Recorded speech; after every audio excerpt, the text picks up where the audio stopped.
Bienvenidos, soy el profesor Hernán de la Barra, kinesiólogo y quiropráctico, y en el día de hoy quiero realizar una pequeña clase acerca de un modelo que incluye tanto la evaluación como el tratamiento, que en este caso vamos a denominar intervención, para trabajar con nuestros pacientes.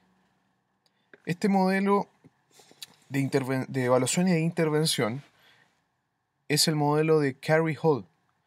Carrie Hall es una terapeuta australiana que de alguna manera en su modelo sintetiza cuáles son los puntos más importantes a la hora de enfrentarse con un usuario, poder plantear cuáles son los hitos o los pasos a seguir para el planteamiento de los objetivos y seleccionar las herramientas terapéuticas más relevantes para poder tratar la condición clínica y los problemas que encontremos en esa condición clínica determinada.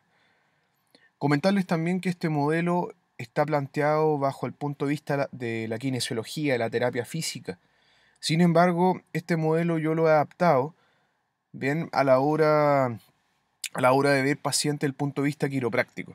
Por lo tanto, para mí el modelo de intervención de Hall es hoy en día un modelo que aplico tanto en el quehacer kinésico como en el quehacer quiropráctico. Bien, vamos entonces a comenzar con nuestra pequeña clase.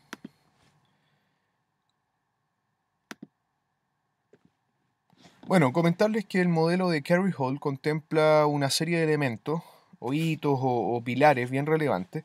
Estos pilares incluyen, en primer lugar, la exploración, en segundo lugar, el concepto de evaluación, tercero, diagnóstico, cuarto, pronóstico, quinto, intervención. Estos son los 5 puntos más importantes del modelo que redundan finalmente en un resultado, que son finalmente digamos, si logré o no cumplir con los objetivos trazados. Y podríamos acá hacer una flecha que retroalimente la exploración y todo el modelo de forma a hacer un continuo, un círculo ininterrumpido, ¿ya? Entonces vamos a empezar a explicar cada uno de estos puntos, cada uno de estos elementos para que vaya quedando un poquito más claro en qué consiste el modelo. En primer lugar tenemos el concepto de exploración. Es interesante entender que cuando se habla de exploración, exploración es sinónimo de la recolección de todos los datos, bien, que podamos haber, digamos, extrapolado en nuestro proceso de enfrentamiento con la persona, ¿ya? Esta recolección de datos es simplemente registrar, medir, bien, utilizar algunos cuestionarios, etcétera, sin emitir ningún tipo de razonamiento, ¿ya? El razonamiento va a quedar más acorde al punto número 2 que va a ser la evaluación. Ahora, la exploración también se denomina examinación. Por lo tanto, el primer punto también lo podemos denominar examinación. Y esta exploración se va a clasificar en dos categorías. La categoría número 1 es la exploración denominada general o global. Bien. Y la segunda categoría corresponde a la exploración analítica o específica. Por eso que en esta tabla hemos colocado en la columna de la izquierda G y en la columna de la derecha A. Dentro de la exploración global podemos encontrar una serie de elementos, como por ejemplo la anamnesis. Otro ejemplo sería el examen postural. Otro ejemplo sería pruebas de equilibrio. Otro ejemplo sería capacidad aeróbica. Podríamos encontrar pruebas funcionales, cuestionarios de salud o cuestionarios de actividades de la vida diaria. Bien. A ver, es interesante consignar lo siguiente.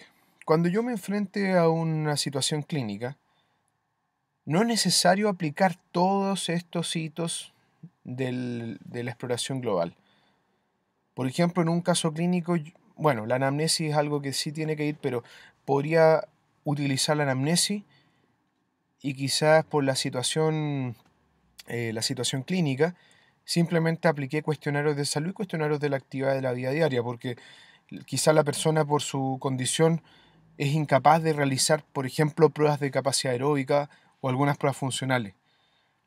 O en otro caso clínico podría hacer una evaluación mediante anamnesis Quizás se hizo el examen postural y quizás se hicieron pruebas funcionales y obvié los cuestionarios de salud, cuestionarios de la actividad de la vida diaria.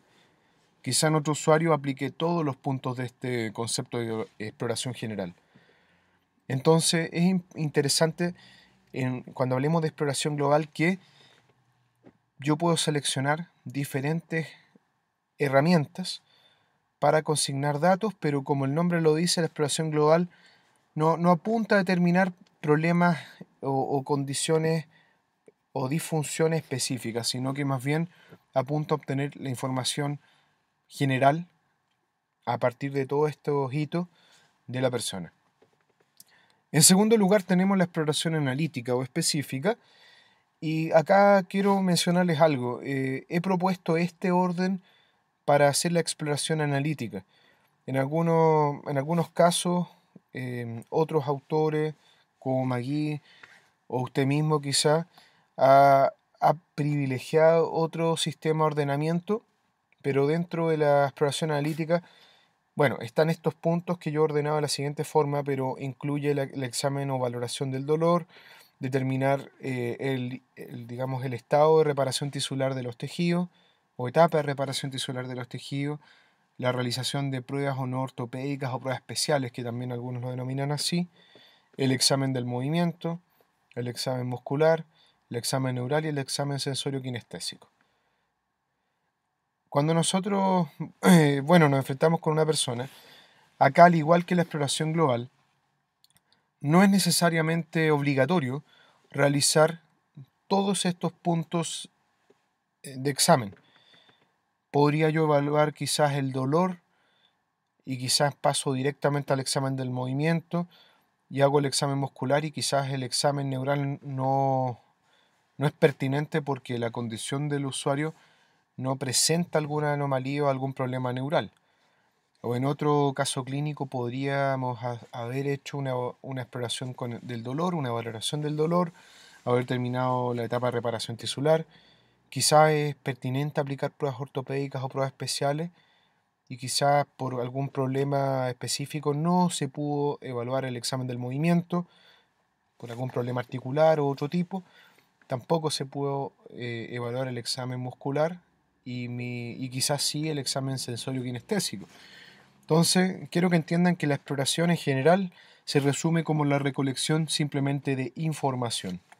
Información clasificada como de forma general o información clasificada como información específica. Repito, no es necesario completar todos los puntos que figuran acá.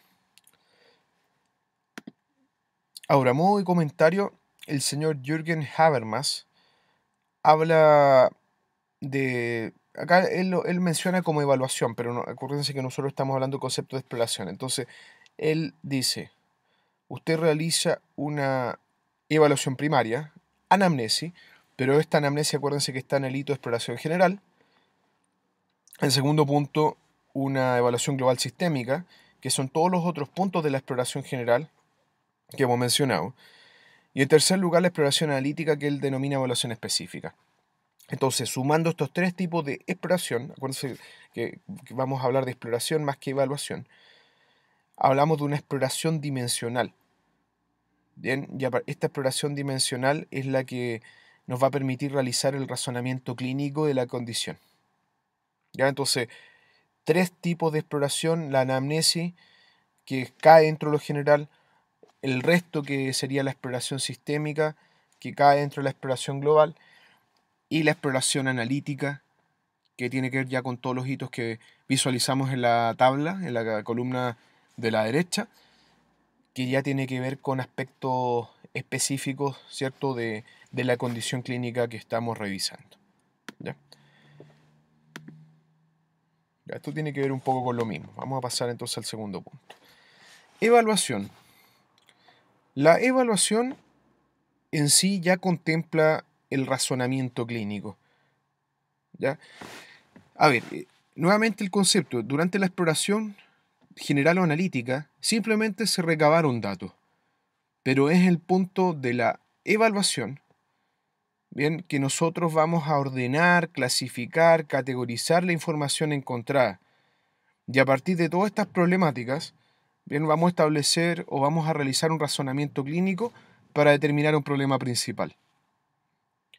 Por ejemplo, si yo estoy enfrentado a una situación clínica donde tengo una persona que está con parestesias en la mano, aparentemente en el territorio tenar, quizás con complicidad de la cara palmar de los dedos pulgar, índice y medio, ¿ya?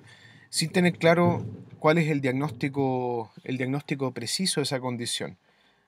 Aplicaré la anamnesis, aplicaré algunos cuestionarios probablemente, algunas pruebas generales de funcionalidad para ver finalmente si esta sintomatología empeora o no. En la exploración analítica haremos un análisis del dolor, la etapa de reparación, veré si tiene algunos problemas, ¿cierto?, en el movimiento, la fuerza muscular, etcétera, etcétera. Y quizás podré, con todos estos datos, una vez categorizados, llegar a diferentes conclusiones clínicas, diferentes diagnósticos. Pudiese ser, por ejemplo, en este caso, un síndrome del túnel carpiano, o pudiese ser un atrapamiento de nervio periférico más proximal, o algún problema en columna cervical.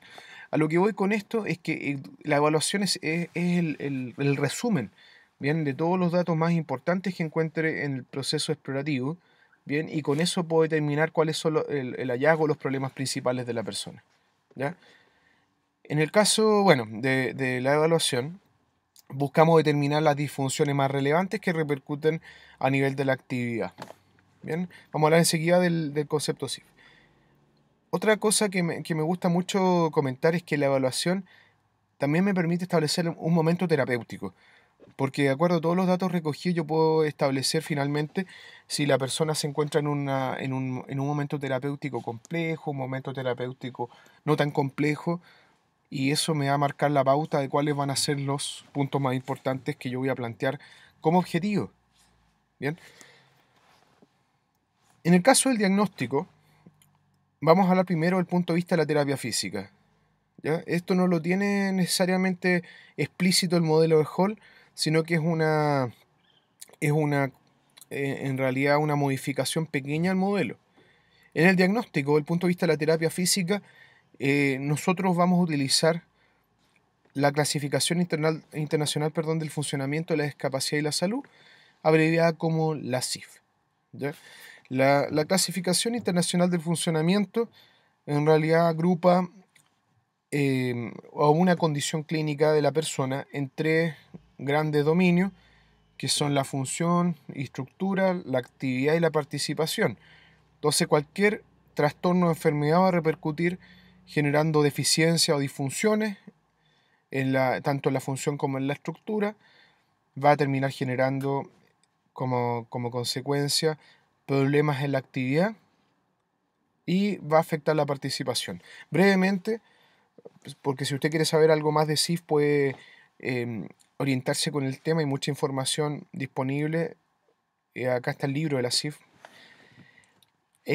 Brevemente, cuando hablamos de función-estructura, la función tiene que ver con los aspectos fisiológicos, bien, por ejemplo, frecuencia cardíaca, fuerza muscular, sensibilidad. La estructura, por otra parte, tiene que ver con la indemnidad de los diferentes tejidos, sistemas, etcétera.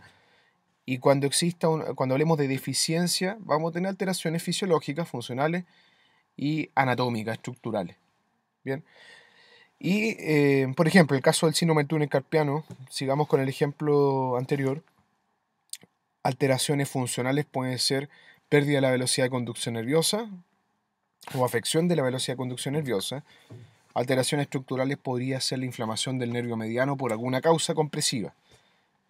Luego, en el segundo punto de SIF, cuando se cita el concepto de actividad, y la actividad tiene que ver con como el nombre lo dice, las actividades de la vida diaria que puede realizar la persona. Por ejemplo, realizar, en este caso el síndrome del túnel carpiano, realizar prensión, la pinza, tomar objetos pesados, escribir, etc. Y cuando esta actividad esté, por alguna razón, afectada, vamos a hablar de limitación de la actividad.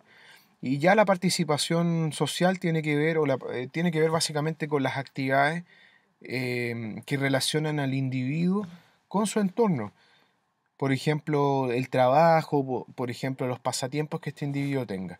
Entonces, es bien interesante el modelo de la CIF porque de alguna manera entiende que una enfermedad o problema de salud repercute en tres grandes áreas, bien, del contexto de la persona y sobre todo del punto de vista, hace un análisis del punto de vista funcional y la relación que tiene con su entorno. Bien, ese sería entonces el diagnóstico. Y algo interesante acá es que a partir de este diagnóstico en el caso de terapia física, siempre estoy hablando, a partir de este diagnóstico, uno puede hacer el planteamiento objetivo. Viene acá el tema del objetivo va a redundar básicamente a establecer objetivos que van a ser generales o específicos, ya para poder plantear después intervenciones terapéuticas. Entonces, exploración, recolección de datos, evaluación, va a ser ordenamiento de estos datos, establecer un momento terapéutico, realizar un razonamiento clínico con los datos que yo obtuve. Podemos después de eso pasar al diagnóstico.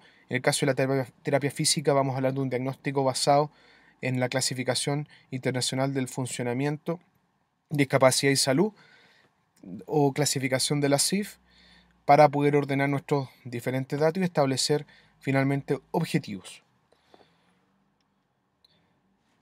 Como les dije al comienzo, el modelo de Hall yo también lo adapté al punto de vista quiropráctico.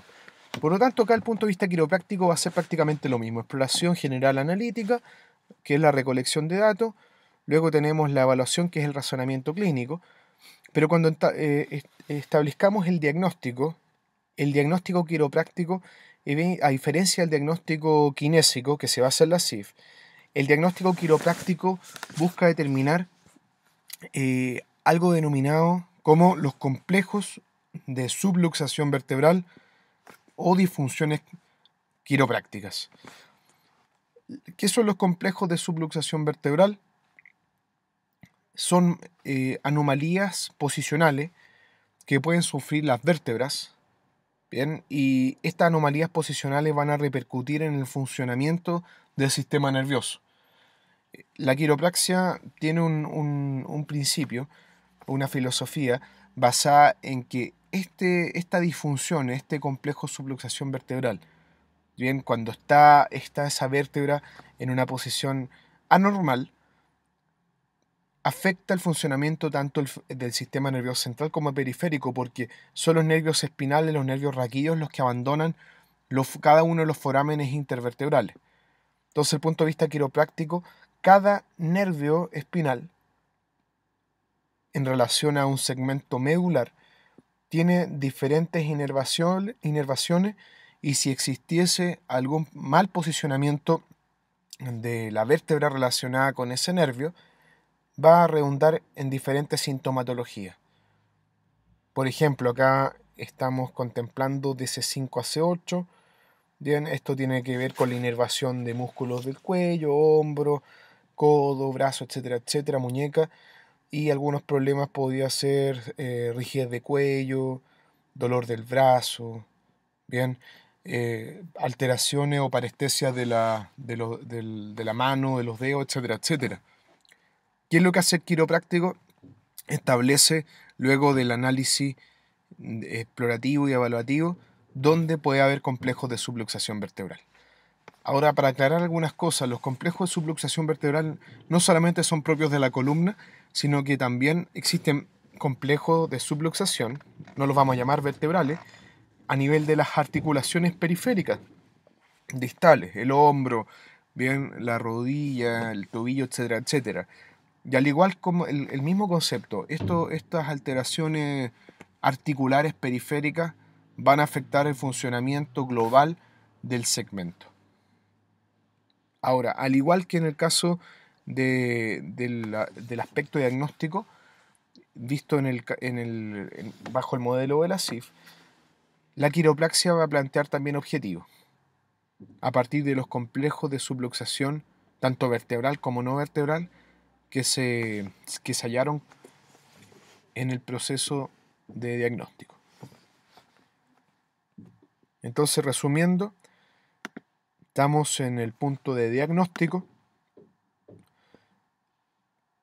El punto de diagnóstico lo estamos aplicando tanto al ámbito de la terapia física como al ámbito quiropráctico.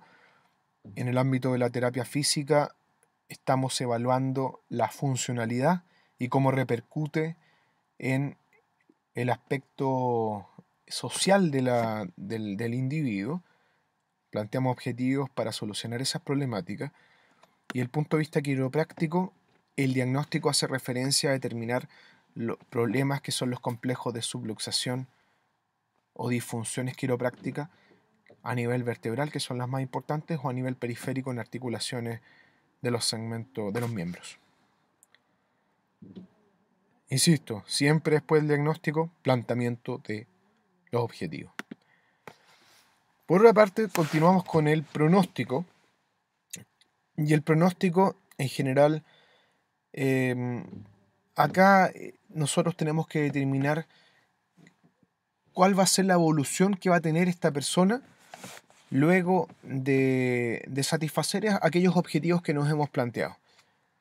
Ahora, un pronóstico muchas veces cuesta entablarlo, pero les aconsejo acá que utilicemos la nomenclatura que pueda ser bueno, regular, bien o reservado. No me gusta el concepto de hablar de malo porque suena como muy lapidario, ya bueno, regular o reservado. O simplemente podemos hablar de un pronóstico favorable o desfavorable. Ahora, este pronóstico está influenciado por un montón de aspectos, un montón de factores. Tiene que ver con el estado de salud de la persona, si presenta o no factores de riesgo y la respuesta, por ejemplo, del paciente a terapia o a intervenciones previas. Bien. Por ejemplo, estado de salud. Si es una persona que tiene enfermedades de base, por ejemplo, tuvo una fractura, estamos hablando de, no sé, una lesión de cadera y resulta que tiene al mismo tiempo tiene una fractura de cadera y al mismo tiempo tiene unas secuelas de artrosis, quizás cuando nació con displasia de cadera, al mismo tiempo tiene otros factores de riesgo como obesidad, hipertensión, diabetes, fumadora, sedentaria, etcétera, etcétera, se van complicando las posibilidades de un buen pronóstico. A esto podemos sumar, por ejemplo, sigo empeorando el pronóstico, podemos sumar que la fractura en sí, la lesión en sí, se trató de una fractura conminuta y una fractura conminuta a nivel de la cabeza al fémur, lo que empeora claramente la condición. Entonces es bien interesante que el pronóstico depende de muchos factores. También podemos sumar el sexo de la persona, o sea, si es masculino o femenino, pues la edad de la persona, bien, aspectos como como sale por ahí, si ha tenido lesiones anteriores. Entonces hay una serie de hitos importantes que pueden generar un pronóstico más favorable o desfavorable, ¿ya? Interesante también considerar el curso clínico de la condición clínica. ¿Esto qué significa? Que probablemente yo pueda estar enfrentado a un usuario donde la condición clínica ya está en una etapa de reparación, por ejemplo, que está a punto de culminar. Un caso, un esguince de tobillo, y resulta que este esguince de tobillo ya tiene un mes de evolución, la persona aún contempla algo de dolor, quizás problemas al movimiento, y claramente el pronóstico va a ser favorable porque luego de enfrentarme con él, a hacer un par de sesiones, probablemente la condición mejore. Ahora, todos estos factores de riesgo, estados de salud, etcétera, etcétera, datos relevantes que puedan darme a mí la conclusión de un pronóstico más favorable o desfavorable, o bueno, regular, reservado, se obtienen a partir de la exploración. Toda la exploración, tanto la anamnesis, los cuestionarios funcionales, postura, todo lo que comenzamos con exploración global, y también la analítica. Bien, cuánto dolor tiene, si tiene fuerza muscular adecuada, si hay pérdida de la sensibilidad o no, etcétera, etcétera. Bien, ese sería el punto de pronóstico. Y acá un ejemplo sacado de la Journal of the American Physical Therapy Association, la Asociación Americana de Terapia Física, la revista de la Asociación Americana de Terapia Física, un pronóstico está influenciado por factores demográficos, edad, sexo, ocupación, enfermedades que pueden ser concomitantes, cardiovascular, artritis, diabetes, etcétera, etcétera, factores específicos de la enfermedad, estado, severidad, historia natural, o, mira, esto es interesante, factores conductuales o que tenga que ver, ¿cierto?, con aspectos de la persona como depresión, bien, tener miedo, ¿cierto?, a la recuperación, expectativas de la recuperación, incentivos, etcétera, etcétera. Entonces, un pronóstico depende de muchos factores. Bien, y es interesante que nosotros consignemos cuáles pueden ser algunos factores antes de establecer un pronóstico. No basta decir con que el pronóstico es bueno, pero tengo que argumentar por qué ese pronóstico va a ser bueno.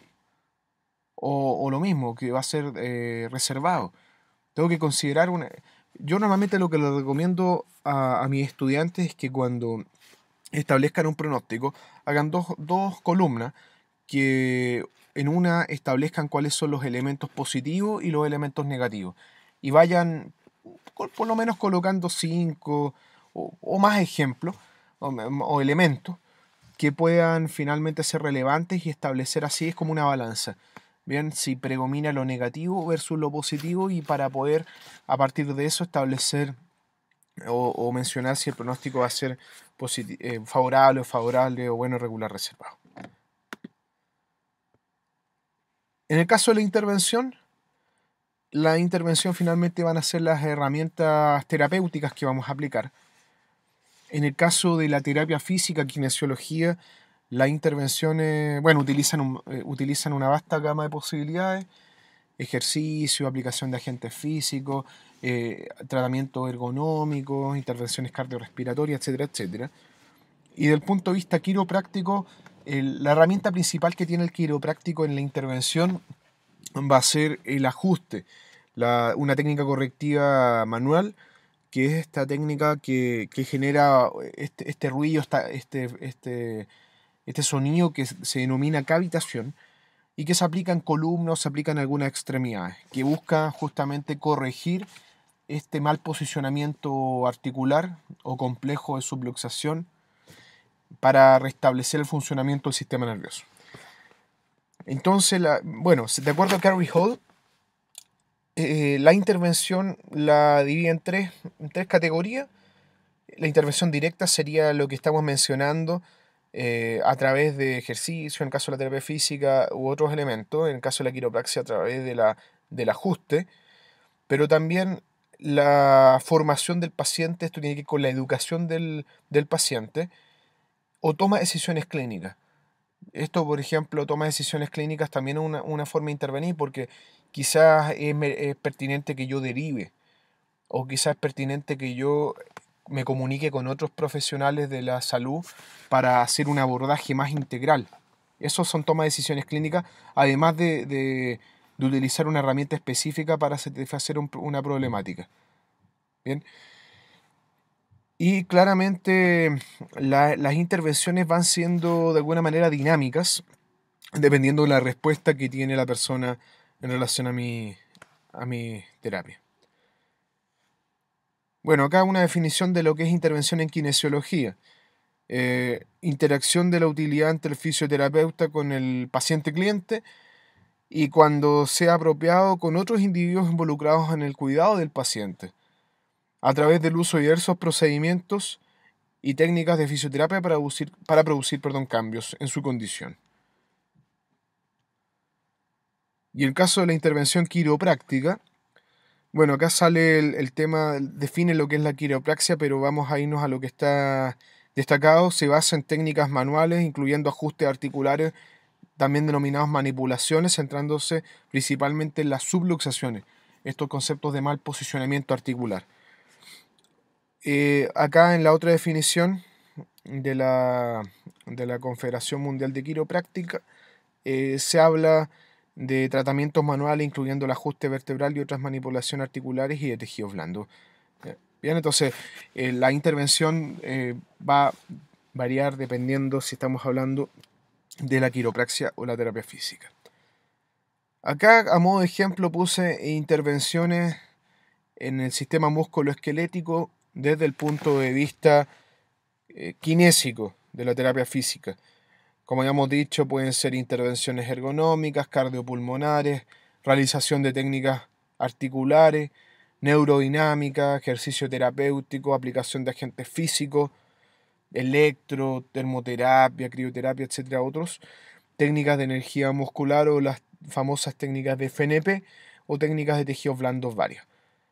Si fuera quiropráctico esto, tendríamos algunas técnicas de tejido blando o técnicas articulares, que son las manipulaciones para corregir estos problemas de subluxación. También el quiropráctico realiza algunas intervenciones neurales, etcétera, etcétera.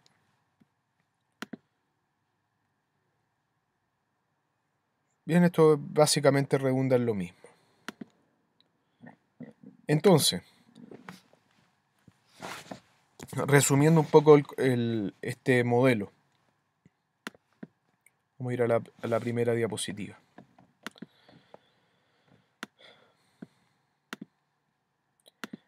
El modelo Hall entonces resume 5 puntos relevantes: exploración, evaluación, diagnóstico, pronóstico e intervención. Exploración, resumen, recolección de datos generales, específicos. Los ejemplos están en las columnas que ya mencionamos. Evaluación, agrupar estos datos, ordenarlos, emitir un razonamiento, un juicio clínico. Diagnóstico, acá se explicó el punto de vista de la terapia física y de la quiropráctica. Diagnóstico en la terapia física se va a basar en CIF, Clasificación Internacional de Funcionamiento, Discapacidad y Salud, de la OMS. Y el diagnóstico quiropráctico se basa en establecer cuáles son los complejos de subluxación vertebral o articulares periféricos. Con el diagnóstico establecemos nuestros objetivos generales y específicos. Luego determinamos un posible pronóstico basado en todos los datos obtenidos en la exploración general. Recuerden que el pronóstico lo vamos a clasificar como bueno, regular, reservado o favorable, favorable, pero tengo que argumentar por qué tiene esas características que yo me estoy mencionando. Y por último, la intervención, que desde el punto de vista de la terapia física incluye una serie de elementos. Ya vimos un montón de tipos de intervenciones articulares, tejidos blandos, ergonómicas, cardiorrespiratorias, el ejercicio, que es muy importante. Y desde el punto de vista quiropráctico, esta intervención se basa en, como lo decía, ¿cierto?, estas definiciones, manipulaciones o ajustes articulares de los complejos de subluxación encontrados, más sumado esto, algunas técnicas de tejido blando, algunas técnicas neurales, de neurodinámica, etc. Bueno, ha sido entonces un agrado poder hacerle la explicación de este modelo.